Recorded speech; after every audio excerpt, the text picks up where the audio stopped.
আল্লাহর রাসূল এত অল্প বয়সে আপনার দাড়ি মোবারক কেন পাকলো, পিঠ মোবারক কেন গুজো হইল? আল্লাহ রাসূল বলেন, এ আমার সাহাবারা, তোমরা জানো না আমি যা জানি, আমি রসুল যা দেখি, আমি রসুল যা শুনি, তোমরা তো তা জানো না।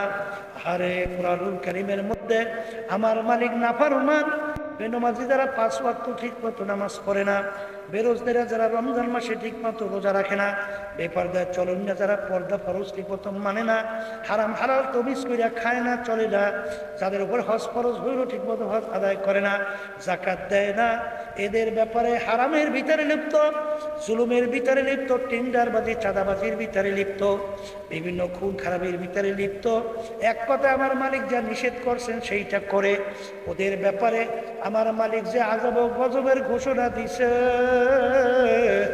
ওই 1 সেকেন্ডে আযাব সহ্য করার শক্তি দুনিয়ার কোনো মানুষের নাই। আমার উম্মত কিভাবে জাহান্নামের আগুনে জ্বলবে, এই চিন্তায় চিন্তায় আমি রসুলের দাড়ি পাইকে গেল, আমি রসুলের পিঠ গুজা হয়ে গেল। এ কবরের যাত্রীরা, আল্লাহ রাসূল সাল্লাল্লাহু আলাইহি ওয়াসাল্লাম তার নিজের চিন্তায় কিন্তু দাড়িও পাকে নাই, পিঠ মুবারকও গুজা হয় নাই।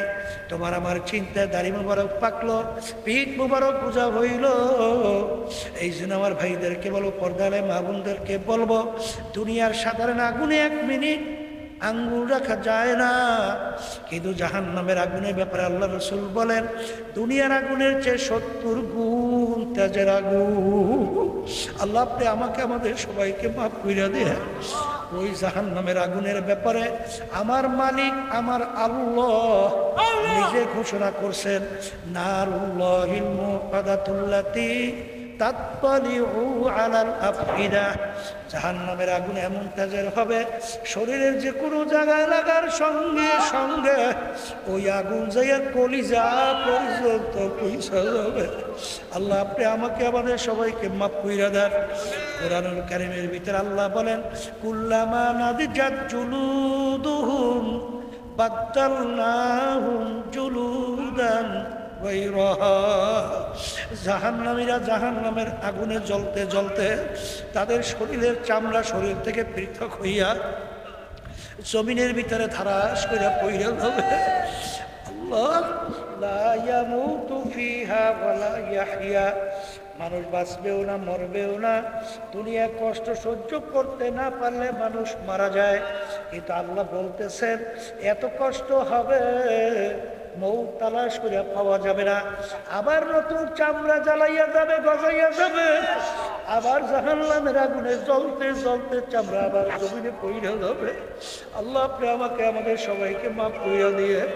এই কবরের যাত্রীরা, আল্লাহ রাব্বুল আলামিন বলেন, অমিন জাহান্নামা মিহাদুন ওয়া মিন ফাওকিহিম গাওয়াশ। আল্লাহ আপনি আমাকে আমাদের সবাইকে মাফ কইরা দিয়ে। আজকে দুনিয়ার ভিতরে ঠান্ডার ভিতরে আমরা ল্যাপ মুড়া দিয়া ঘুমাই, আজান রে তোষক লাইসা ঘুমাই, বালিশ মাথার নিচে দিয়া ঘুমাই। দুনিয়ার ভিতরে আল্লাহু আকবার, এ আল্লাহর বান্দারা, আমার মালিক বলে জাহান্নামের ভিতরে আমার মালিক ল্যাপ তোষকের ব্যবস্থা রাখছে। এই দুনিয়ার তুলার ল্যাপ তোষকটা জাহান্নামের আগুনের পাথরের ল্যাপ তোষক তৈরি করবে, বলতে চাই না পারমানদেরকে শোয়াইবে। আমার মালিক বলবে জাহান্নামের ল্যাপটার উপরে দাও, এরপরে চতুর্দিক দিয়ে আটকে দাও, এরপর জাহান্নামের আগুন ল্যাপ তোষকে ধরাইয়া দাও। আল্লাহকে আমাকে আমাদের সবাইকে মাফ করে দেন। আল্লাহ আপনি আমাকে আমাদের সবাইকে মাফ কইরা দেন। এ মুসলমান, এ কিন্তু কুরআনুল কারীম থেকে আমি শুনাইলাম, এই আযাব সহ্য করার শক্তি দুনিয়ার কিন্তু কোনো মানুষের নাই। এই জন্য আমার বাজানদেরকে বলবো, আমার আব্বাজান রহমাতুল্লাহি আলাইহি বলতে, যেই মামলার তদবির নাই ওই মামলারও কিন্তু খালাস নাই। এই জন্য আমার বাজানদেরকে বলবো, পর্দারে মা বোনদেরকে বলবো, বাজান মুসলমান বলতেই কিন্তু মন চায় বাজান গুনার থেকে ফেরবে, নেকের কাজ করবে, চোখে পানি নিয়ে কলম নরম করে কবরে যাবে, কিন্তু শয়তানের নাস আম্মারা তোমার আমার পিছনে সবসময় লাইগা গুনার দিকে লিপ্ত করার চেষ্টা করে। এই গুনার থেকে ফেরার জন্যে আমার মালিক তোমাকে আমাকে হুকুম করছেন, ওয়াকুনু মা'আস সাদিকিন, তোমরা সাদিকিন বান্দাদের সঙ্গী হইয়া যাও। এই যে আমার বাজানদেরকে বলবো, বাজান চরমনায় যাদের ভালো লাগে তারা তওবা কইরা তরিকার সাথে জড়াইয়া যাও। চরমনায় যাদের ভালো না লাগে যে কোনো এক সহি তরিকার সঙ্গে জড়াও, কারণ আল্লাহর হুকুম তো মানা লাগবে বাজান। কারণ তোমরা তালাশ করে দেখবা যারা হক্কানি সহি তরিকার সঙ্গে জড়াইয়া আছে তাদের আমল আখলাক আল্লাহর ফজলে দিনার দিন ভালো হইতে থাকে। আর যারা জড়াইয়া নাই এদের কিন্তু নামাজ ভালো লাগে না, অন্যান্য ইবাদত ভালো লাগে না। কারণ কি বাজান, আল্লাহর হুকুম মানা হয় নাই, এই জন্য বাঁচতেও পারে নাই। এই জন্য আমার বাজানদেরকে বলবো, আমি আপনাদের জন্য দোয়া করি, আমিও দোয়া চাই মালিক যেন আমাদেরকে তার খাস বান্দা, পর্দার আড়ালের মা বোনদেরকে খাস বান্দি বানাইয়া তারপর যেন কবরে ডাক দেয়, আল্লাহুম্মা আমিন।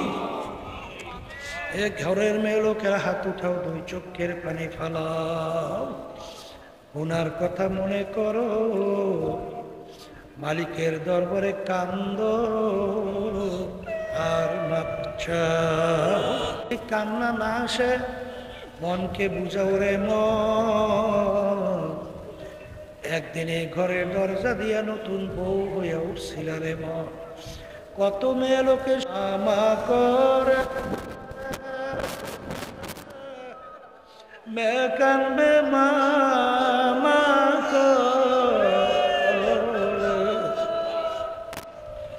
জবাব তো আর দিবা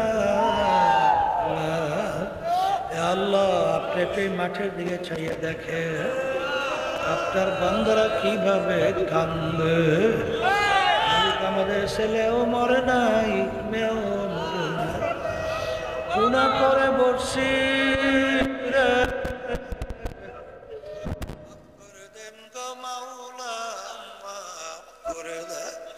আল্লাহর বান্দারা জোর করে কান্দে। সন্তান মারা গেলে চোখে পানি আসে, সম্পদ নষ্ট হয়ে গেলে চোখের ভিতরে পানি আসে। তোমার আমার গুনার কারণে জাহান্নামের আগুন জ্বলছে, জাহান্নামের আগুন চোখের পানি ছাড়া ঠান্ডা। আল্লাহ যাদের উসিলায় মাহফিল হইল, যারা মাহফিলের জন্য চেষ্টা খাটনি সাহায্য করলো, আমরা যারা মাহফিলে উপস্থিত হয়ে গেলাম, আমাদের সবাই উপরে খাস জানি না এই উপস্থিতির কারণ